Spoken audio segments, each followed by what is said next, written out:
Salut à tous les amis et bienvenue dans le monde des duellistes. Alors aujourd'hui on se retrouve pour un deck profile, c'est celui de mon deck nordique que je vais jouer. Alors d'abord on commence avec... Oh attendez, il faut que je s'habitue. Voilà. Avec Tangritnir, bête nordique. Les noms sont assez compliqués. Je sais pas pourquoi. Alors il y a encore la lumière, c'est pas grave. Cette carte est détruite, on peut tout simplement invoquer 2 jetons, une carte assez efficace. On va jouer en x2. Après, on a Svaltalfur, Alphe nordique.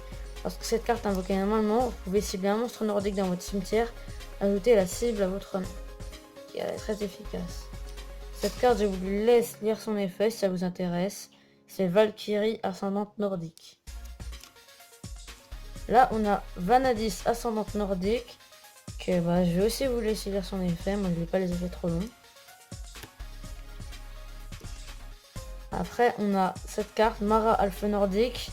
C'est... En fait, si elle est utilisée comme matériel synchro, et on est obligé de prendre 2 cartes synchro de notre main pour faire l'invocation. Donc, assez contraignante. Après, on a Mimir Ascendant nordique. Voilà, je vous laisse faire son effet. Et je me rappelle que c'est assez efficace. Après, on a les 2 Gulfaxi bête nordique. Que si l'adversaire contrôle un monstre synchro, on peut invoquer les 2 en spécialement. Ouais. Après on a les Garm bête nordique. Cette carte combat un monstre de max niveau 4 après les calculs des dommages, vous pouvez envoyer le monstre à la main. Donc c'est quand même assez bien. Tangjostre, c'est bête nordique, comme je vous rappelle, c'est compliqué à dire. Je vous laisse lire l'effet, ça me décourage un peu de le lire en vidéo. On va jouer en x3, mais je sais pas où est la troisième.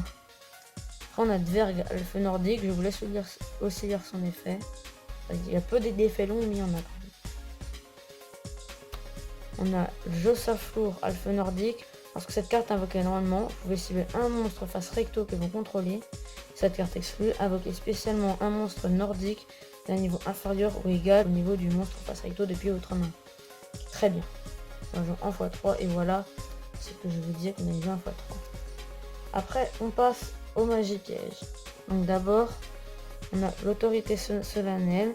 Activez cette carte en ciblant un monstre as que vous contrôlez. Il ne peut pas être ciblé par d'autres effets de carte tant que cette carte est sur le terrain. Envoyez cette carte au-dessus du cimetière, c'est ça? Non. Oui, ça c'est normal, désolé. Envoyez cette carte au cimetière durant votre deuxième stand de face après l'activation. Et Tronade qui permet tout simplement de renvoyer toutes les magies et pièges sur le terrain à la main. Monster Reborn, tout le monde connaît. Une carte très efficace qui permet de réinvoquer un monstre spécialement de n'importe quel cimetière. Le chemin vers Ragnarok, qui est une carte assez efficace, que je vous laisse lire. Le typhon d'espace mythique, en gros c'est simple, tu détruis une carte magie ou piège sur le terrain. Le trou noir qui détruit tous les monstres sur le terrain. La tenue interdite, cibler un monstre face recto jusqu'à la fin de ce tour, de perd 600 d'attaque, mais elle ne peut être ciblée ni détruite par d'autres effets de cartes, qui est une bonne carte quand même. Le Graal interdit, tu perds 400 d'attaque, et les effets sont annulés. La lance interdite, tu perds 800 d'attaque, mais elle peut pas être affectée par d'autres effets de magie ou péril. Lumière nordique, une magie de terrain très efficace. Tous les monstres nordiques ne peuvent pas être détruits au combat, mais par contre on prend les dégâts. Mais lorsque cette carte est détruite, tous les monstres nordiques sur le terrain vont au cimetière. Charge de l'âme, tu payes 1000 HP pour chaque monstre que tu décides, pour chaque monstre nordique que tu décides de l'invoquer spécialement du cimetière sur le terrain. Cette carte très efficace, jusqu'à la fin du tour tu cibles un monstre nordique, tu doubles son attaque et sa défense. Le Lavatan relique nordique, je vous laisse lire son effet.